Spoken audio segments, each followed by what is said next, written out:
Today I'm going to teach you dry brushing on metal paint.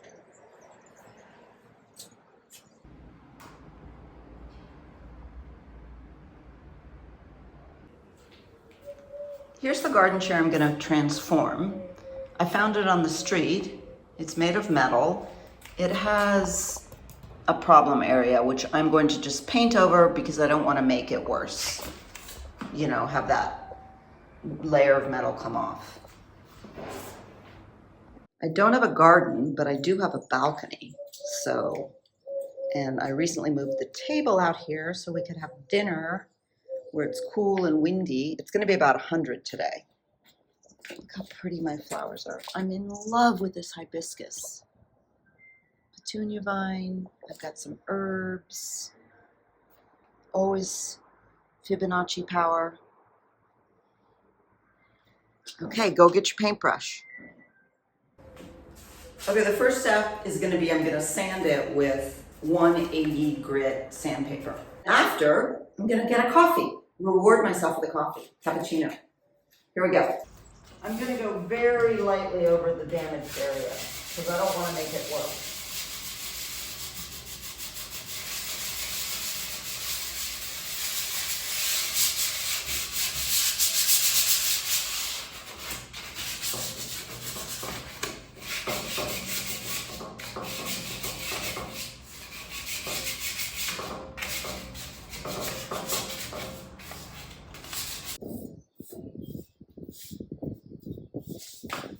Get rid of that metal dust. And I'm gonna do the floor too.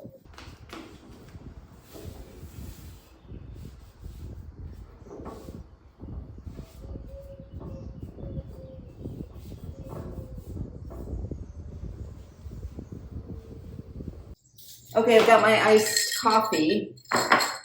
My reward, I don't even think, actually, I think you could avoid the sanding. I don't even know if it's necessary. If you have cardboard, I think cardboard is the best way to go. I just found this little piece, which is almost too nice to use, but I'm gonna go for it. So I mixed just a little bit of mineral spirits with, to dilute the paint. They say 5 to 10%. But I didn't even do that. I did a little less. My paintbrush is now got mineral spirits on it. And the paint is Sivak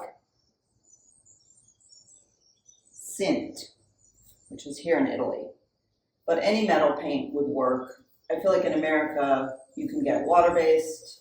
I wanted something that was gonna really last. So this is going to be a garden chair, as mentioned. I think if you have those ugly plastic ones, it would work on that, this process, or even wood chairs. So if you need to redo your garden chairs that need a little help, a little life put back into them, this is going to be a fun process.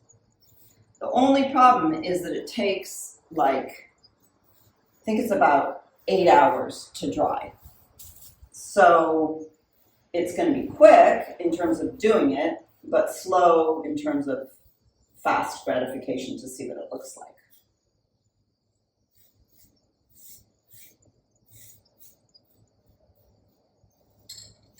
Now I'm in my happy zone. I suggest you get a paintbrush, and even if you don't have any of this metal paint, paint something else. Grab whatever kind of paint you have and go for it. Even watercolors and a piece of paper. That area where it's the rusting, I can just put a cushion on the chair and avoid that problem.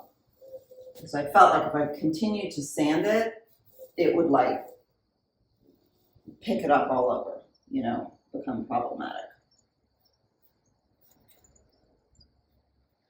I suggest you wear gloves, plastic gloves. I don't like them. And it's going to be about 100 today. That's why I've got my iced coffee. And so I'm just trying to stay cool.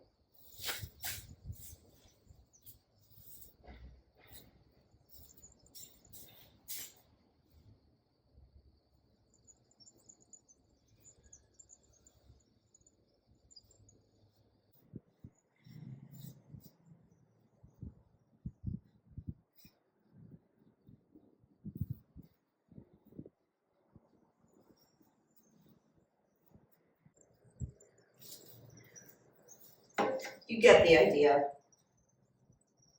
First coat.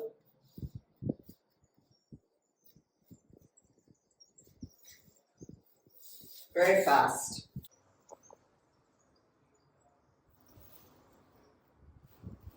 Maybe that area is going to be okay.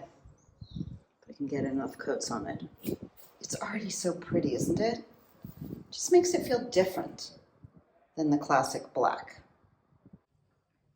Okay, now I'm going to show you the dry brushing effect, which is very easy and fun because you can do it in so many different ways if you use different color palettes. Disclaimer, it's very hard to be presentable. It's disgustingly hot and humid. We even had a heat lightning display show last night.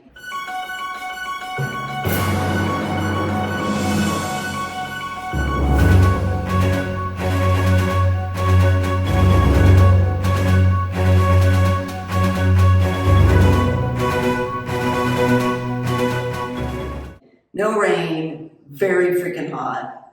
Bear with me.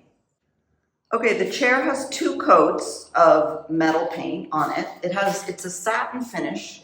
I still have this disease, which it's actually covered up okay.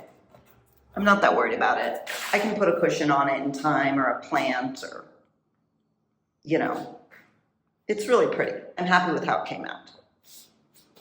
Now, here's my palette. This is the color I'm going to use because I'm trying to be courageous and have my house filled with color. But if you want it to be more natural, you could do this raw umber. This is called Permanent Madder Deep. What the hell color is madder? Don't know. This is a Cinnabar green light, and it's a great green. It's Classico number 286. This is raw umber 483, and then the madder color 178. These are oil paints, and I am not mixing them with anything. I'm taking a dry brush, and I'm going to put it onto the chair. Here is my sample.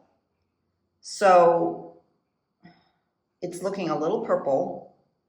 Here's the green, the Cinnabar green, and here's raw umber. Now that's a lot, so you could do just a tiny bit of it. Raw umber is a great way to antique something. And you can do this on wood and it'll pick up the grain and make it look kind of dirty. Here it's making it look more brilliant. And this I'm now feeling a little insecure about. So if it doesn't look great, I'll switch to probably, there's all my paints. I'll do a classic aqua, which I know blue and green will always look good together. But just to try and add some contrast, I'm going to give this a go. Honestly, I'm a little nervous. So you can also,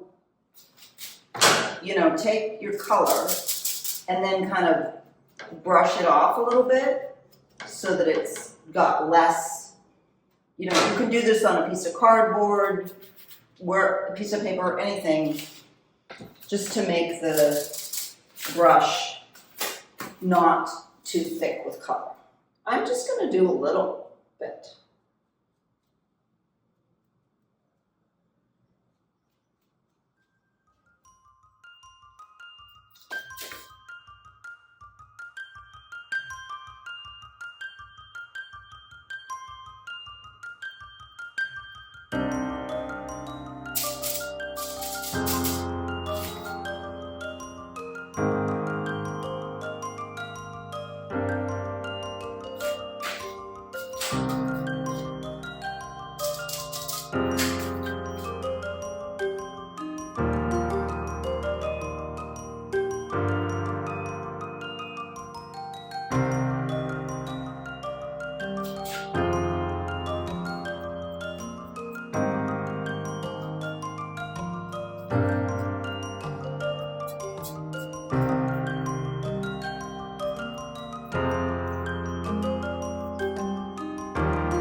The good thing is, if you don't like it, it's very easy to wipe off.